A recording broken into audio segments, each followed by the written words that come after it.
Kamu yakin nih kalau seluruh tubuhmu simetris? Enggak lah, organ tubuh yang berpasangan pun ternyata nggak berfungsi dalam porsi yang sama dan malahan saling mencoba untuk mendominasi. Contohnya, wajahmu. Kamu pasti tahu kan angle wajah yang paling cocok kamu fokusin saat mau selfie? Tapi kalau kamu belum tahu, ada aplikasinya kok. Jadi aplikasi ini akan memfoto wajahmu, lalu misahin gambarnya ke sisi kiri dan kanan. Kedua gambar ini akan dicerminkan hingga ngebentuk dua wajah simetris. Salah satu gambar nunjukin penampilanmu kalau wajah dominanmu berada di sebelah kanan dan gambar satunya nunjukin opsi sebelah kiri. Biasanya kedua wajah ini nggak mirip dengan wajah aslimu, tapi salah satunya pasti kelihatan lebih mirip karena itu didapat dari sisi dominanmu. Setelah menganalisa gambar yang muncul, para developer aplikasi ini menyatakan sisi kiri wajah kebanyakan manusia lebih ekspresif sehingga kelihatan lebih menarik bagi orang lain. Tapi tenang aja, ada banyak teknik pijat alami dan olahraga untuk bikin wajah kamu lebih simetris. Misalnya, dengan monyong sampai ngebentuk huruf O kecil, cara ini bisa membantu menyeimbangkan otot wajah. Atau bisa juga dengan membuka mata lebar-lebar sambil menjulurkan lidah dan mengangkat alis. Latihan ini juga mampu meringankan otot kejepit akibat kebanyakan ngobrol dan salah ngunyah makanan. Kamu mau bikin garis rahangmu kelihatan lebih tegas dan memperbaiki pita suaramu nggak nih? Praktisi yoga punya latihannya loh. Mereka menyebutnya sebagai Ziva Mudra atau pose singa. Buka mulut lebar-lebar, angkat lidahmu, tekuk, kemudian tempelin ke langit-langit keras. Lihat ujung hidungmu saat kamu ngelebarin mulut. Ambil nafas lewat hidung selama kamu melakukan latihan ini. Tarik nafas lebih dalam secara perlahan dan tahan udaranya lebih lama lagi. Cara kerja mata juga nggak benar-benar simetris. Otak kita punya preferensi spesifik terhadap mata kita, sehingga cuma salah satu sisinya yang akan mengambil lebih banyak informasi. Memangnya mata dominanmu sebelah mana sih? Cari tahu dulu yuk. Tulang belakang dan kepalamu harus dalam posisi tegak, taruh kedua tangan setinggi mata, kemudian bayangin kamu ngelihat bentuk segitiga di hadapanmu dengan bantuan kedua tangan. Fokuskan segitiga ini pada satu objek di kejauhan, misalnya jam dinding. Kalau sudah, tutup mata kirimu. Kalau kamu masih bisa ngelihat objek di tengah segitiga, berarti mata kananmu lebih dominan. Tapi kalau objeknya nggak kelihatan, maka mata kirimu lebih dominan. Nah, kalau objeknya nggak ada di tengah saat kedua matamu ditutup secara bergantian, kemungkinan kamu punya dominasi okuler campuran. Wah, seru juga ya. Ada lagi nih tes buat kamu. Luruskan tangan ke depan, kemudian buat bentuk lingkaran dengan jempol dan jari telunjuk. Pilih salah satu objek yang nempel di dinding, buka kedua mata, dan pusatkan objek tadi di dalam lingkaran. Kalau salah satu matamu dominan, objek ini akan bergeser keluar lingkaran. Jadi, kalau objek ini bergeser saat kamu nutup mata kanan, maka mata kananmu dominan, begitupun sebaliknya. Tes yang satu ini akan membantumu nyari tahu alis dominanmu secara cepat. Begini caranya, berdiri di depan cermin dan angkat salah satu alis. Kemudian, angkat juga alis yang satunya. Salah satu alismu keangkat nggak? Tapi kalau alismu cuma bisa terangkat secara bersamaan, tenang aja, kamu masih bisa latihan di depan cermin kok. Tangan dominanmu sebelah mana nih? Kanan atau kiri? Di dunia ini nggak ada satupun negara atau populasi yang mayoritas manusianya bertangan kidal karena kebanyakan manusia, yaitu sekitar 85-90%-nya lebih dominan tangan kanan. Kebanyakan alat seperti gunting, pisau, dan buku juga didesain dengan mempertimbangkan pembeli yang dominan tangan kanan. Menurut penelitian, otak dominan juga bisa nentuin sisi telinga yang kita pakai untuk ngedengerin panggilan telepon.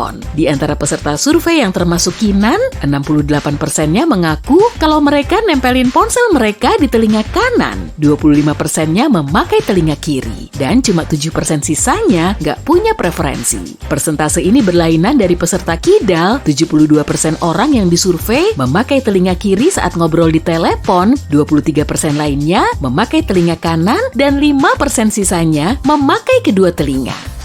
Dominasi tangan emang bisa terlihat jelas ya, tapi ternyata kaki pun punya dominasi loh. Informasi ini bisa berguna kalau kamu menggeluti olahraga seluncur salju atau nari.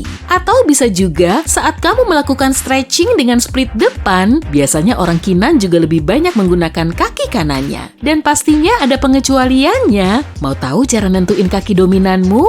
Gini cara ngeceknya. Gunakan jari jempol dan telunjuk kakimu untuk menjepit pulpen. Kemudian, tulis namamu di atas atas kertas dengan kaki. Kalau kamu kesulitan, ya udah, bikin lingkaran aja. Lakukan langkah yang sama dengan kaki kirimu. Kalau udah, bandingin kedua hasil tulisanmu. Gimana? Salah satunya kelihatan lebih bagus ya? Itulah hasil tulisan yang dibikin dengan kaki dominanmu. Sekitar 1% orang unik punya kedua tangan dan kaki yang dominan. Kondisi langka ini dikenal dengan istilah ambidexteritas. Kamu bisa loh mengasah kemampuan ini dengan teknik latihan khusus.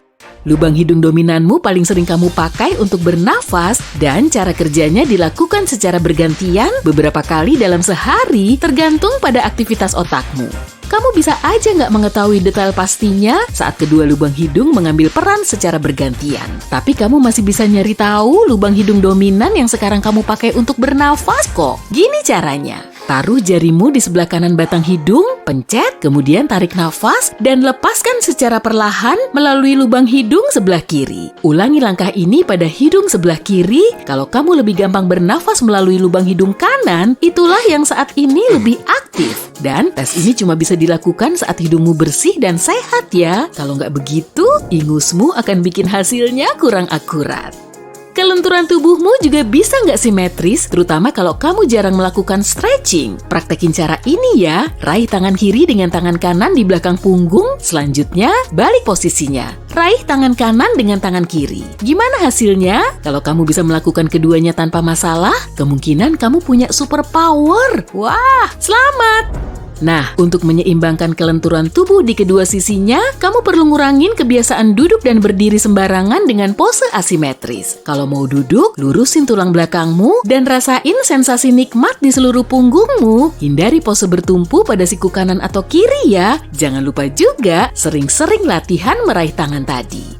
Mungkin kamu juga punya posisi tidur miring favorit. Memori otot bisa memaksa tubuhmu untuk kembali ke posisi tidur yang paling sering diingat. Jadi kalau kamu ngelatih dirimu untuk tidur terlentang lagi, siap-siap aja tidur malammu selama beberapa hari ke depan pasti nggak akan nyaman. Tapi kalau kamu suka tidur dalam posisi meringkuk seperti bayi dan nggak mau mengubahnya, para ahli menganjurkan meletakkan bantal di antara lutut dan lengan untuk meminimalisir ketegangan.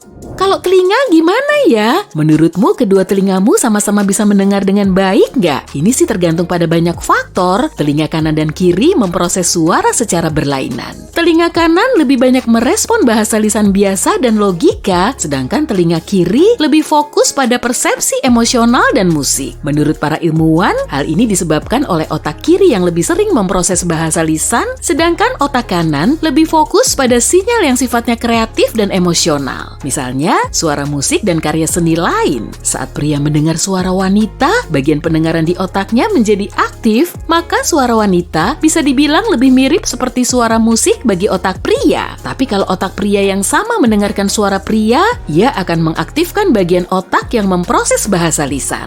Fenomena ini bisa dijelasin kok. Suara wanita lebih kompleks dari suara pria. Ukuran dan bentuk pita suara serta laringnya juga berlainan. Suara wanita juga punya lebih banyak melodi, sehingga rentang frekuensi bunyinya pun lebih panjang. Kalau kamu pengen ngecek kebenarannya tapi nggak punya alat khusus, coba deh lacak dulu semua sensasi di telinga dan otakmu saat kamu ngedengerin musik. Dengerin suara pria dan rasain perbedaan sensasinya. Ingat atau tulis aja perbedaannya, lalu dengerin suara wanita yang bermelodi. Perhatiin baik-baik ya, kedengaran mirip musik atau bahasa lisan biasa. Jantung merupakan organ tubuh yang selalu dominan. Inilah satu-satunya organ yang nggak pernah capek. Jadi sebaiknya rawat jantungmu baik-baik ya.